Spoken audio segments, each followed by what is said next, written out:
اس کا نکاح کرتا ہے تو اس کے لیے جنت واجب ہو جاتی ہے۔ کسی بھی آدمی کی شادی اگر ایک نیک عورت سے ہوتی ہے تو وہ اس کے لیے جنت کی نشانی ہوتی ہے۔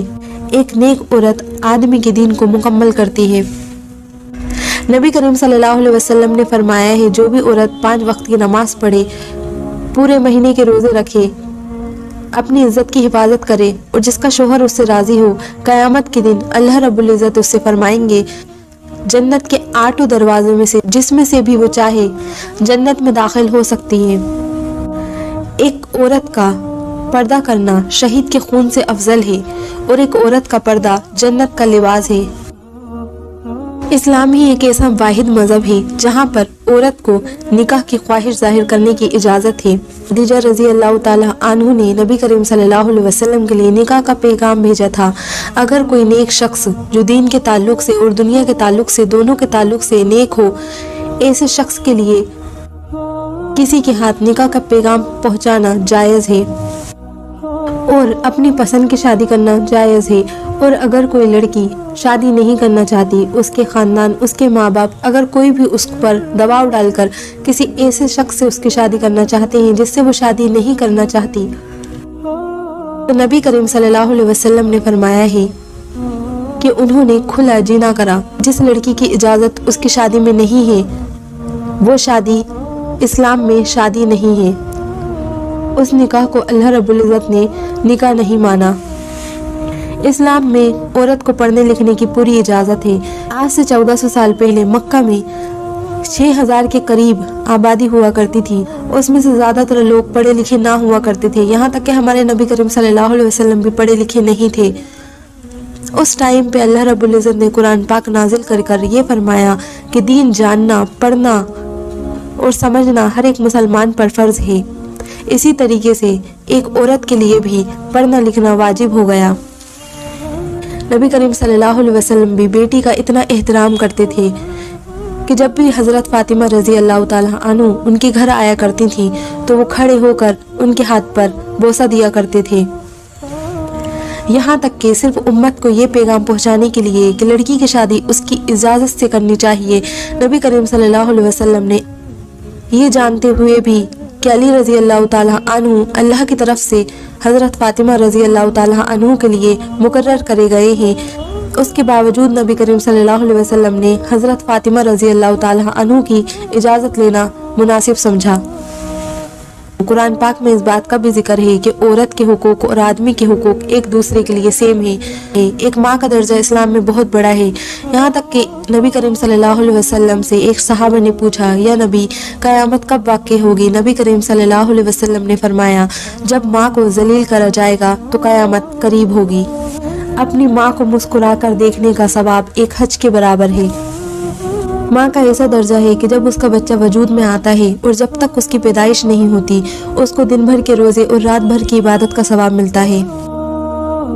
کوئی عورت ماں بننے والی ہوتی ہے تو اس کے نام اعمال میں 70 سال کی نیکیاں اور ایک مقبول حج کا ثواب لکھ دیا جاتا ہے۔ جب کوئی عورت ماں بننے والی ہوتی ہے تو اس کے ہر ایک درد کے بدلے میں نبی کریم صلی اللہ علیہ وسلم نے فرمایا ہے آسمان اور زمین کے فرشتے بھی یہ بات نہیں جانتے اس کے لیے کتنی نعمتیں اور رحمتیں تیار رکھی ہیں۔ جب ایک ماں اپنے بچے کو دودھ پلاتی ہے تو اس کی دودھ کے ہر ایک قطرے کے بدلے میں اللہ رب العزت اس کو 70,000 غلام آزاد کرنے کا ثواب عطا فرماتے ہیں۔ یہ سارے انعام اس نیک عورت کے لیے ہیں جس کا شوہر اس سے راضی ہو۔ اگر کوئی عورت بچہ پیدا کرنے کے 40 دن کے اندر وفات پا جائے تو اس کے نام اعمال میں شہادت کا ثواب لکھ دیا جاتا ہے۔ میں اپنی تمام بہنوں سے یہ کہنا چاہوں گی کہ اگر آپ برداشت کرتے ہو کسی بھی تکلیف کو تو یقین رکھیے کہ اللہ رب العزت آپ کو قیامت کے دن اس کا اجر ضرور دیں گے۔ بے شک اللہ صبر کرنے والوں کے ساتھ ہے۔ اللہ رب العزت نے وقت وقت پر، چاہے وہ قرآن پاک ہو، سورہ النساء ہو یا نبی کریم صلی اللہ علیہ وسلم کا آخری خطبہ ہو، ہر وقت آدمی کو عورت کے معاملے میں سمجھائش کری ہے۔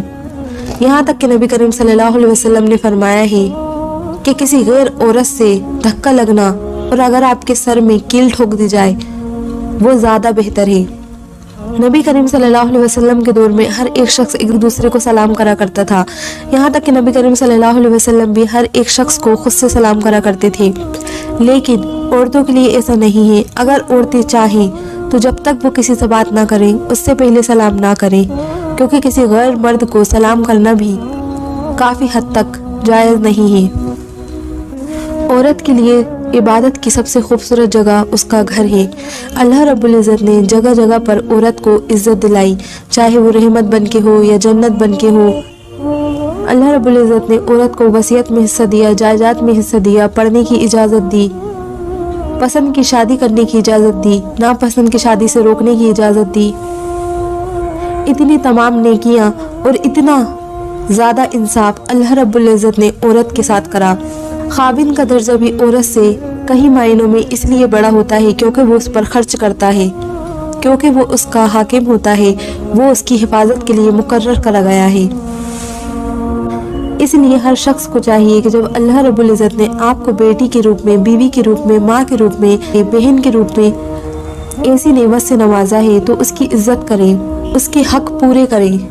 عورت کا مرتبہ ایسا ہوتا ہے، اگر ہم آج کے معاشرے کے حساب سے دیکھیں تو گلی چوراہے محلے کہیں پر بھی آپ کو عورت ذلیل ہوتی ہوئی نظر آ جائے گی۔